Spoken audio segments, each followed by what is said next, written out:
हमारे देश में करीब 20 करोड़ से ज़्यादा मुसलमान रहते हैं।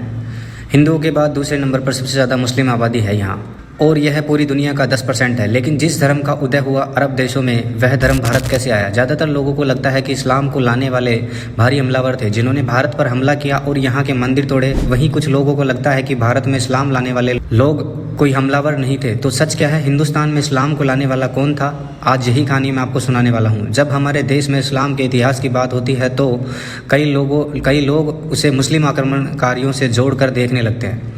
उन्हें लगता है कि इन हमलावरों ने तलवारों के दम पर न सिर्फ मंदिरों को तोड़ा और लूटा, बल्कि उन्होंने इस्लाम को भी यहाँ पर जबरन फैलाया। लेकिन सच्चाई इससे थोड़ी अलग है। देखिए, भारत में इस्लाम 3 दरवाज़ों से आया था। पहला दरवाज़ा 7वीं सदी में खुल गया था। जब इस्लाम अरब देशों में फैल रहा था तब अरब लोगों का इंडियंस से कनेक्शन बहुत पहले से था। यह कनेक्शन ट्रेड के बदौलत जुड़ा हुआ था।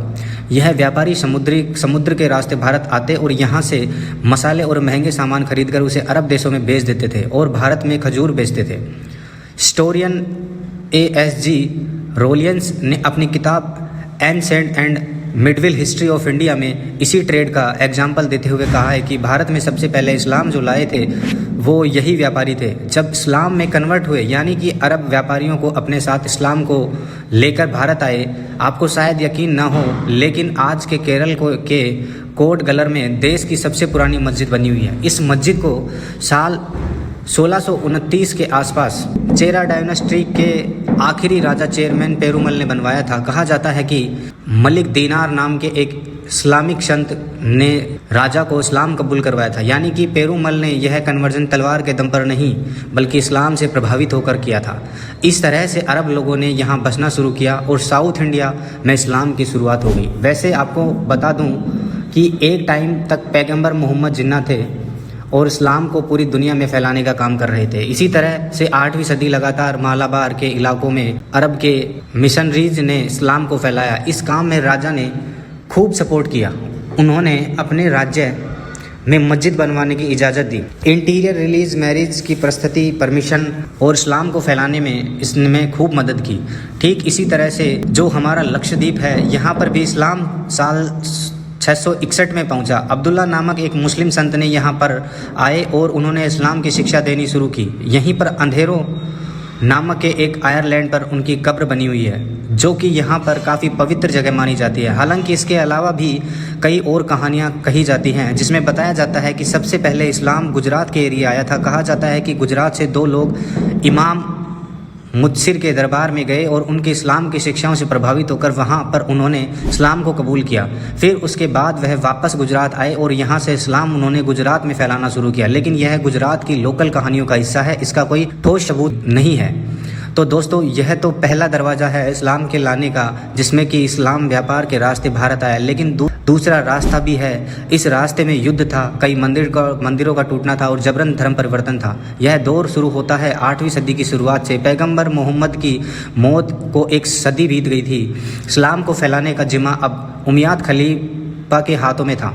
इसी उमैयद खलीफा के टाइम का एक 18 साल का लड़का था मोहम्मद बिन कासिम। मोहम्मद बिन कासिम ने बलूचिस्तान को पार करके साल 712 में भारत के सिंध एरिया में अटैक किया। उस समय यहाँ पर दाहिर नामक के हिंदू राजा का राज हुआ करता था। राज्य बहुत मजबूत नहीं था, इसलिए कासिम के हमले को झेल नहीं पाया। सिंध पर कासिम का कब्जा हो गया। आगे उसने मुल्ताना पर अटैक करके उसे भी अपने कब्जे में ले लिया। उसने कई राजाओं को चिट्ठियाँ लिखी कि या तो इस्लाम कबूल करो या फिर सरेंडर कर दो। हालांकि कासिम के लेटर बहुत काम के नहीं रहे, क्योंकि 704 में और 714 में ही उसकी मौत हो गई। यह भारत पर उसका पहला इस्लामिक हमला था। आगे चलकर इस्लाम को फैलाने वाले खलीफा में फूट पड़ चुकी थी। खलीफा ही कई गुटों में बट गए थे, इसलिए वह आपस में लड़ने लगे।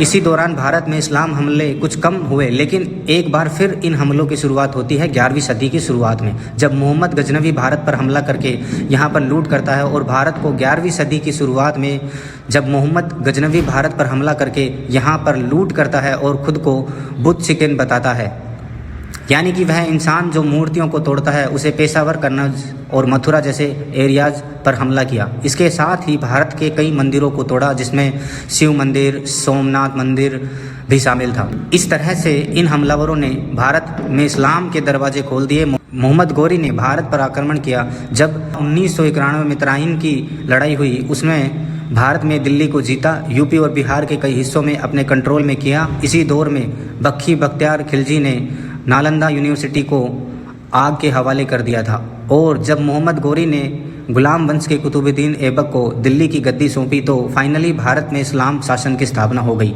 दिल्ली में सुल्तान का राज हो गया और अब इस्लाम आराम से फैल सकता था, आराम से फैलाया गया। आज की वीडियो के लिए इतना ही। अच्छी लगी हो तो कमेंट करके ज़रूर बताएं। मिलते हैं नेक्स्ट वीडियो में।